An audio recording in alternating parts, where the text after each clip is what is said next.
Kalen Schlatter's first-degree murder trial continues here today. Yesterday, he took the stand in his defense and gave the jury his version of events the night Tess Ritchie was killed. He claims when he left her, she was alive and well.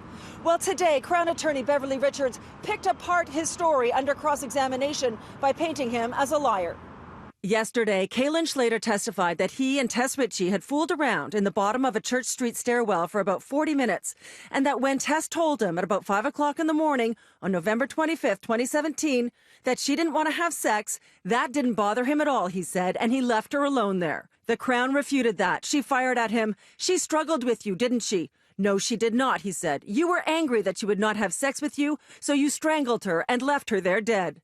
Schlatter said, as he said numerous times on the stand, "I did not kill Tess Ritchie."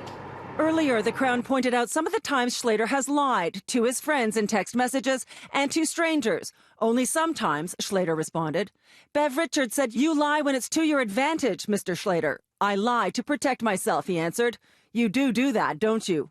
Court was shown extensive surveillance video from that night, footage that shows Kalen Schlatter and Tess Ritchie walking together down an alley towards the stairwell where Tess's body was found, and then of him leaving alone. Richard points out that his body language is much different. He hugs the fence and walks slowly and haltingly. Court was also shown a photo of the stairwell. Yesterday, Schlatter said several times that when he left her, she was sitting on the railing. Today, he said, Tess was sitting on the concrete that the railing is attached to. Richard said, "You can't get your story straight because Tess wasn't sitting at all, was she? She was at the bottom of that stairwell, dead." Schlatter also testified today that he had never been down that alley off Church Street before and was not very familiar with the area. Richards pointed to his cell phone records that show that he is often in that area and suggests that he's in fact very familiar with it. She also noted that right after Tess Ritchie was killed, his phone suddenly disappeared from that cell tower site, and she can guess why. Schlatter responded, "I did not kill Tess Ritchie, and I was not trying to avoid that area."